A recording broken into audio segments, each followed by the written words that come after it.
Les amis, quand je me suis dit qu'on allait faire un urbex dans une centrale nucléaire, je me suis dit cool, ça va être fun.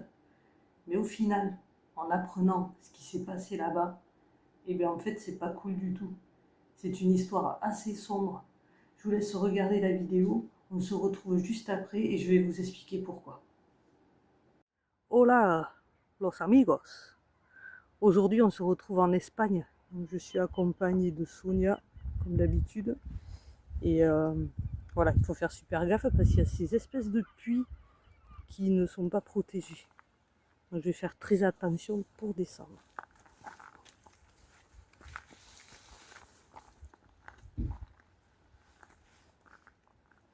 Regardez.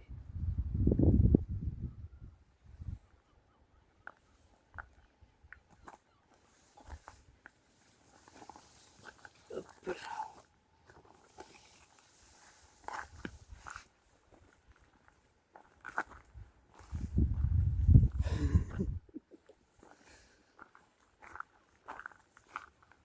On entend les mouettes et tout, c'est super agréable.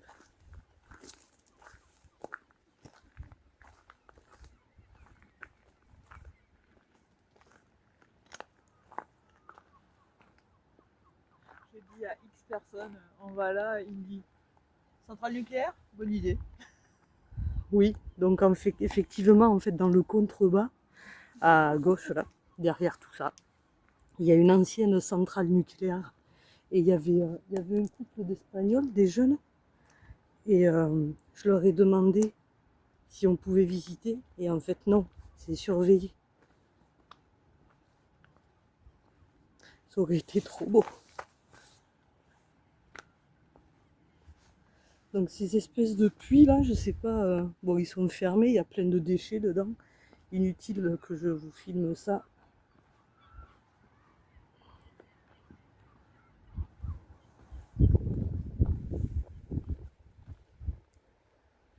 Mais ouais c'est bizarre hein, truc nucléaire abandonné.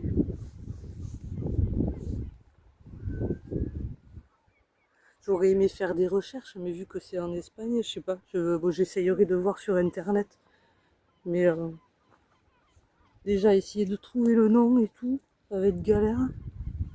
Et de savoir pourquoi ça a été abandonné.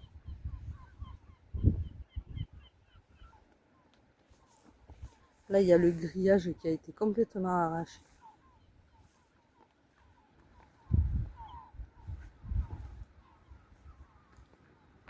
Regardez, il y a les tuyaux, on voit bien.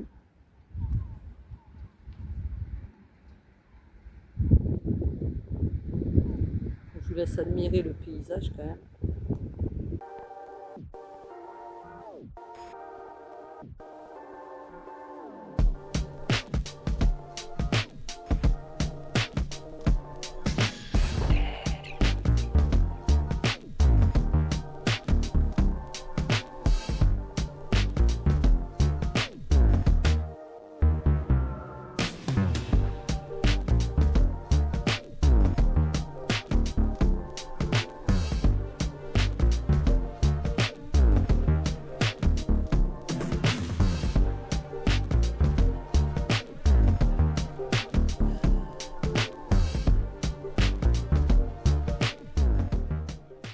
Allez, on continue la descente.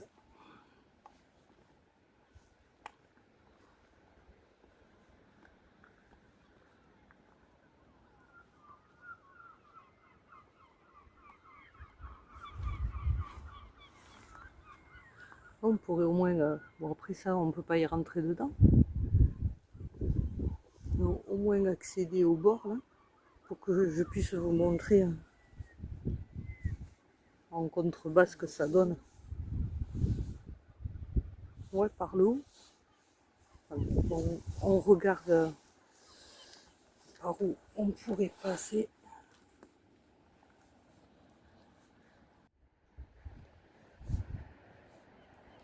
Je pense pas qu'il y ait des déchets ou des, je sais pas, des trucs qui se déversaient dans la flotte. Regardez comment c'est beau.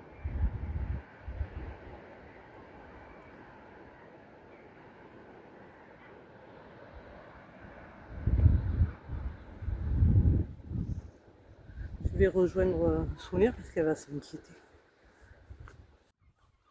C'est immense. Je te propose qu'on y va ensemble. Regardez ça. On peut y descendre par là. Ça s'arrête pas là. Après, voilà. Là, tu es censé avoir les barrières, les grillages. Après, vu le nombre de gardiens qu'il y a sur place qui sont accompagnés de chiens, on préfère renoncer à aller plus loin. On vous rappelle qu'on n'est pas en France, on est en Espagne, et là-bas, ils plaisantent pas. là où on est, Bon, on essaye de s'approcher.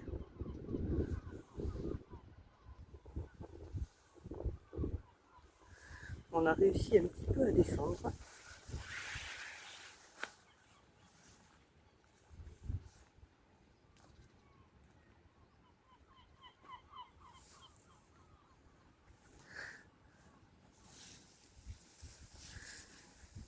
C'est un vrai nid à mouettes. Elles se sont accaparées les lieux.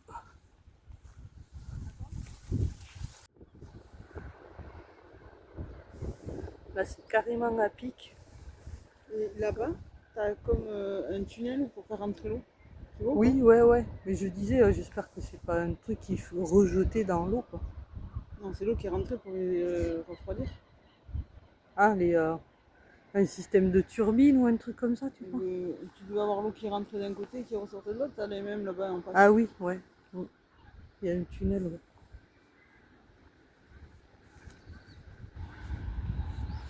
Je fais gaffe, je descends pas trop. Parce que c'est voilà, c'est à pic tout le bas là. Mais c'est immense et ça a l'air assez vieux. Enfin vieux, tu sais, ça fait bâtiment des années 60. Ah, ben, je pense que c'est pareil. Bon, c'est vraiment dommage qu'on puisse pas y aller. Mais de toute façon, en prenant la route, on doit passer au ras en bas là, je pense. On va faire en bas, oui. Ouais, on va essayer de s'y rendre. Bon, nous voilà en bas. On ne peut pas aller plus loin. Alors, tu as des spots, on est d'accord? Oui. Ah oui. Là-bas, c'est pas des spots, c'est des haut-parleurs. Ah ouais. Si au cas où il y avait un souci. Ben, ça va. Et là, ça devait être une maison de gardien, je pense. Bon, sur ce, on va arrêter la vidéo ici.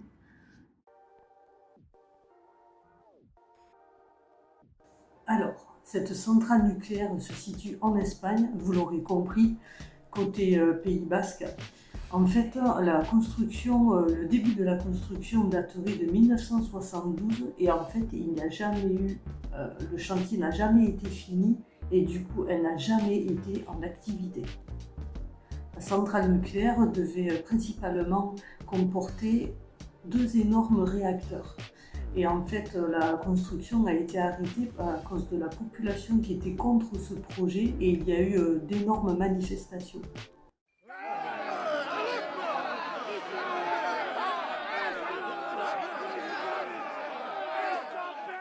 Il y a même eu l'intervention de l'ETA qui a fait beaucoup de sabotage contre ce projet.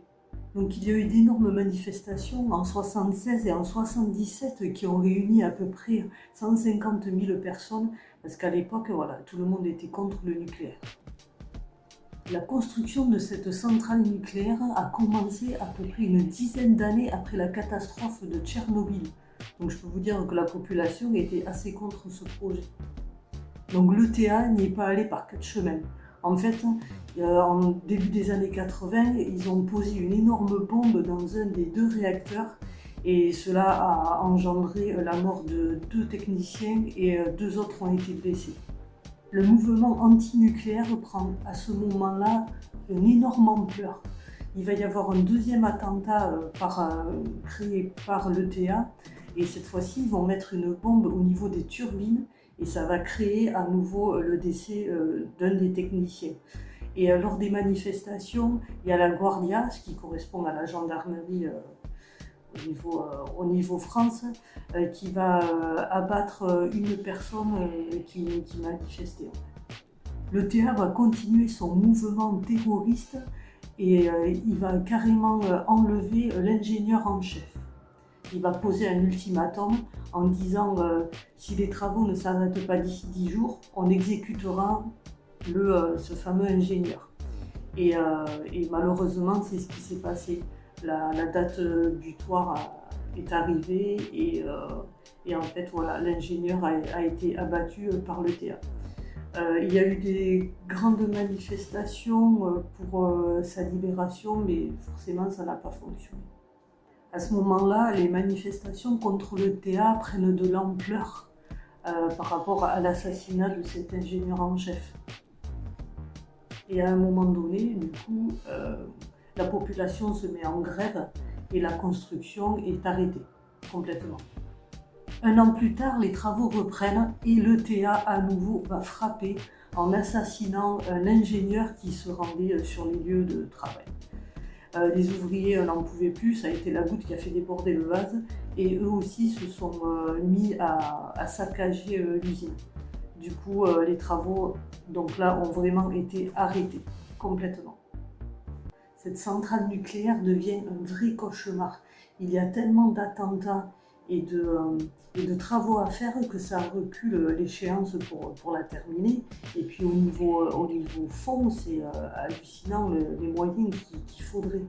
Donc du coup, voilà, à l'heure actuelle, cette centrale est toujours abandonnée. Elle attire pas mal de monde par rapport à la curiosité. De nos jours, la centrale nucléaire est gardée jour et nuit.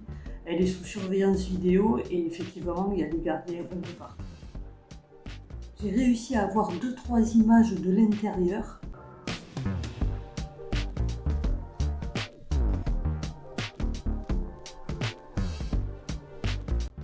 Est-ce qu'il y a des acheteurs pour faire quelque chose à la place? Je ne sais pas du tout.